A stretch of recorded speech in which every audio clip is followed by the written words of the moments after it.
त्योहार होता है तो मन तो करता है यार चलो कुछ गर्मा गर्म खाते हैं, कचौरी या समोसे या पूड़ी या भटूरा या मतलब कुछ ऐसा ही खाने का मन करता है।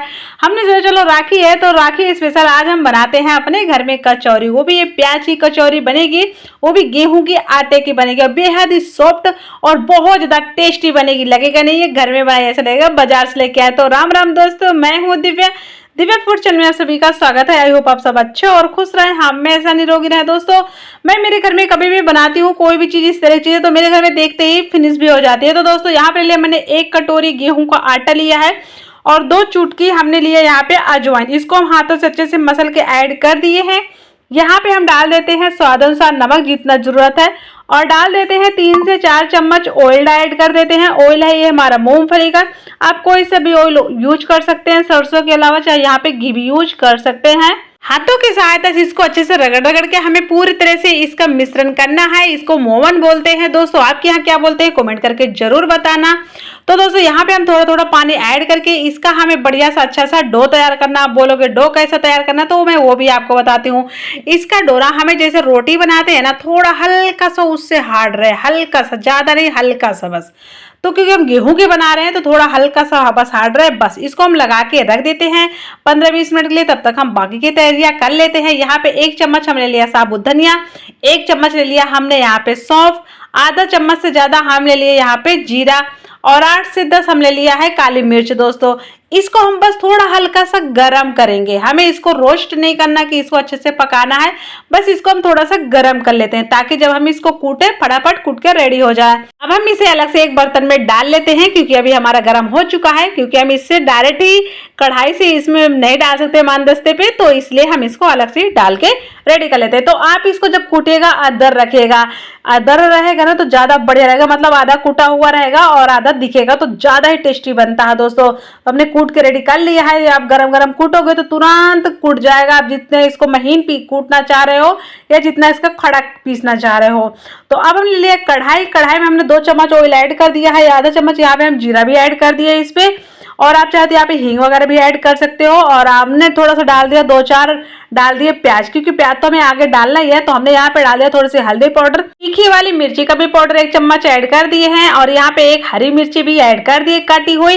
तो बस हम इसको थोड़ा सा 1-2 सेकंड के लिए हम इसको अच्छे से थोड़ा हिला दिए हैं और जो अभी हमने मसाला बनाया था, कूटा था, उसे भी हम यहाँ पे ऐड कर ही देते हैं।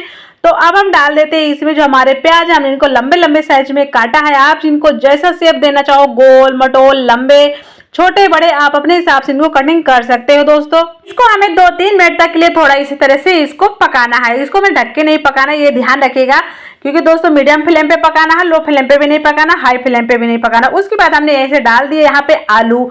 आलू आपकी मर्जी नहीं है तो आप इसे स्किप कर सकते हैं, इसकी जगह आप ले सकते हैं थोड़ा सा 2 चम्मच बेसन ले सकते हैं। वैसे तो आलू डालते हैं दोस्तों, ज्यादा अच्छा रहता है इसके साथ। और हमने यहाँ पे डाल दिया आमचूर पाउडर, स्वाद अनुसार हमने तीखी मतलब नमक ऐड किया है। और यहाँ पे 1 चम्मच हम ऐड कर दिए हैं कस्तूरी मेथी। कस्तूरी मेथी बहुत ज्यादा टेस्टी रहती है, इसलिए जरूर ऐसी चीजों में डालना चाहिए। और यहाँ पे हम भर के डाल देते हैं हरा धनिया। दोस्तों तो इसमें मैंने इसलिए आपको बताया है, फिर प्याज की कचौरी बनती है तो उसमें आलू जरूर डाला जाता है, 1-2 मतलब उस हिसाब से डाला जाता है जितना जरूरत रहती है। तो दोस्तों अब हमारा अच्छे से हमने इसको पका लिया है। यहाँ पे हमने ले लिया थाली में, इसको डाल लिया क्योंकि दोस्तों मुझे जल्दी बनाना है तो मैं इसको फटाफट ठंडा करने के बाद उसको यूज करूंगी। आप एक चीज का यहाँ पूरा ध्यान रखिएगा, आपको स्टफिंग तभी यूज करना है जब आपको पूरी तरह से ठंडा हो। आ जाते हैं अब हम फटाफट बनाना स्टार्ट करते हैं। हमने यहाँ पे छोटी सी बिल्कुल लोई ले लिया है, इसको हम थोड़ा अच्छे से इस तरह से फैला लेते हैं। आप चाहे तो यहाँ 2-4-10 बेलन मार के भी इसको फैला सकते हैं। उसके बाद में आपके जो लड्डू आपने बना लिए थे ठंडा होने के बाद आप इसको यूज करिएगा, ये मैं बार बार बोल रही हूँ, ध्यान रखिएगा दोस्तों।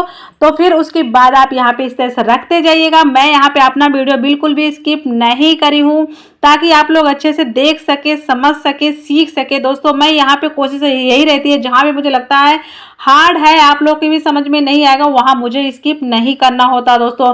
तो देख सकते हैं इस तरह से मैं निकाल दिया जो एक्स्ट्रा था और इस तरह से आराम आराम से हाथों से अपने जो हथेली है उससे आराम से इस तरह से आप प्रेस करके कर सकते हैं। इससे क्या होगा, बिल्कुल भी फटेगी नहीं और बहुत ही अच्छे से इस तरह से चिपक जाएगी दोस्तों। तो देख सकते हैं मैंने एक बना लिया, तो इस तरह से मैं सारी बना के रेडी कर लेती हूँ। तो ये हमारे सारे रेडी हो चुके हैं। आ गए अब हम कढ़ाई की तरफ। तो अभी हमारा ऑयल हल्का हल्का गर्म है, देख सकते हैं इसी तरह से आपका ऑयल गर्म होना चाहिए कि आप उनको डालो तो बबल्स बस बिल्कुल मामूली मामूली से निकले, तभी आपकी बहुत अच्छी सी कचौरी हो या समोसे हो बिल्कुल क्रिस्पी बाजार जैसे ही बनेंगे, सच में बोले, ताकि उनको किधर से भी खाओगे वो कच्चे भी नहीं रहेंगे और पके तो ऐसे रहेंगे और फूलने में भी मजा आएगा। तो देख सकते हैं कैसी मेरी कचौरी भी फूली फूली सी बनी है।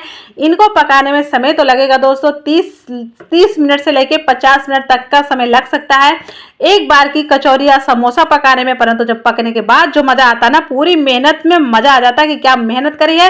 अब ये पूरी तरह से सर्व करने के लिए तैयार है दोस्तों। इनको बनाने में ज्यादा समय नहीं लगा। आपको कुछ पूछना है तो कमेंट करके जरूर पूछ लेना। Video like share subscribe